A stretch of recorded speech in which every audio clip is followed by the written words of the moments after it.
This is Hiroshima, the day after the atom bomb exploded over Japan's seventh largest city and etched its message of doom to an empire. Heat traveling at the speed of light cast a shadow over Hiroshima and over the land of the rising sun. These films, taken by the Japs and confiscated after the armistice, tell a dramatic story of destruction and terror that followed in the wake of the first atom bomb loosed over a military target. 30% of the city's population was killed, some by radioactive gamma rays and others by the heat of radiation that showed its intensity in many freakish ways.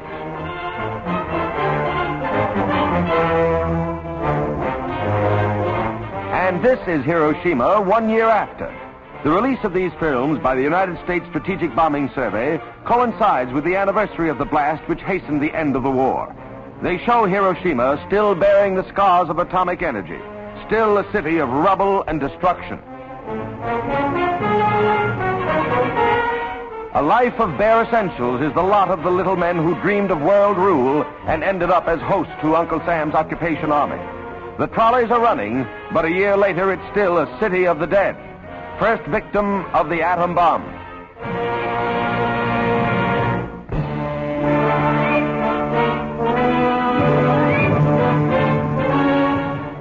Seven ships take positions 3 miles off Bikini to suffer the shattering impact of the fifth atomic bomb. Here will be tested the capacity of modern armament to withstand the crushing shock of compressed water traveling a mile per second. The evacuated ruler of Bikini, King Judah, gets a front row seat at the bomb blast as he arrives aboard the Mount McKinley and is greeted by Admiral Blandy, Joint Task Force 1 commander.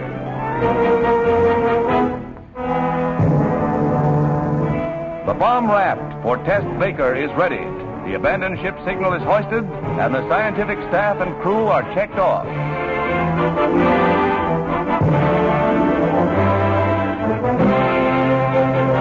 Last man off the deadly weapon carrier is Admiral Parsons, who set the switch for the blow-off. These historic pictures are the result of the joint efforts of Army, Navy, Marine, Air Force, Coast Guard, and newsreel cameramen. It's a graphic record of one of the most terrifying happenings in world events.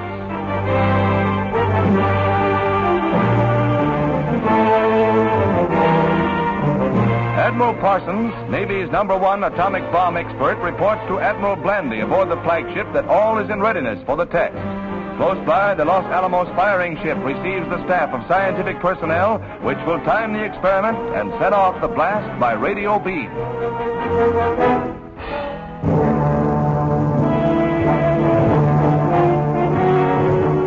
These are the instruments that will loose the bomb on the test area. Striking just below the surface, the nuclear release smashes at 5 times the speed in the compressed water as it would in the air.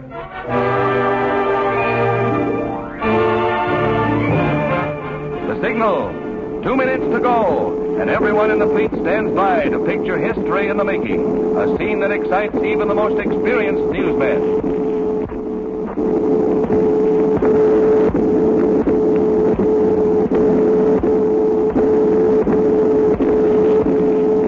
The observant fleet, all eyes are trained on the blast point.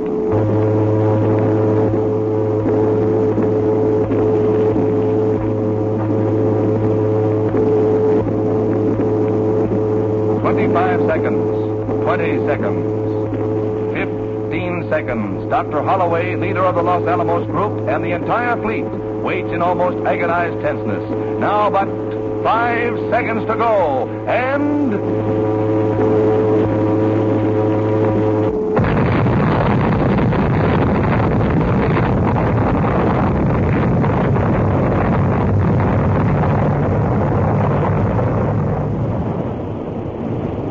The awful roar of the blast, equal to a discharge of 60,000 depth charges, each weighing 600 pounds, strikes the ears of the observers. Many miles away, the raging might of searing flame, crushing force, and deadly radioactive water is seen falling in a killing mist as the great circular wall of sea closes in on the guinea pig fleet.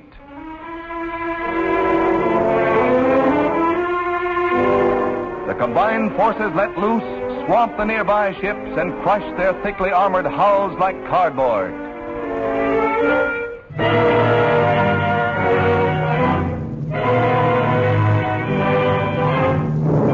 Seen from the air, the towering waves set in motion appear to be only shallow ripples. The beach at Bikini gets a pounding.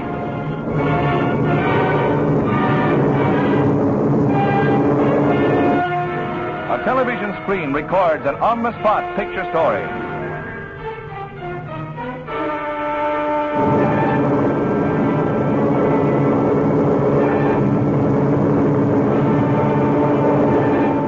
Drone planes fly through the turbulent air mass above Bikini Lagoon, deadly with its radioactive gases. And for days it was not safe for salvage crews to board the damaged ships. Geiger counters recorded the intense rays, which would have proved fatal if the ships had been manned. When task force observers under Admiral Blandy made the final tally of ships sunk or damaged, they found the Jap battleship Nagato badly damaged. She later sank.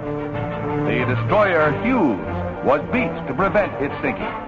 5 submarines were listed as sunk or damaged.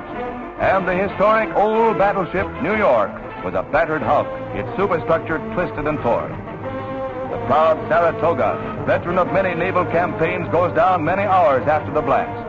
Efforts were made to salvage the historic carrier the Japs could never sink, but old Sarah finally goes down in the cause of science.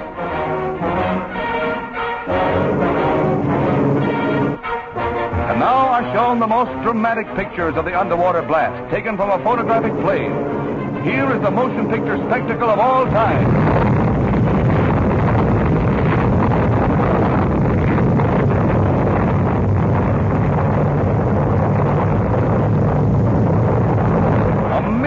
Tons of water alive with deadly rays, awe-inspiring in its significance for man who learned how to control the atom but must now learn to control himself.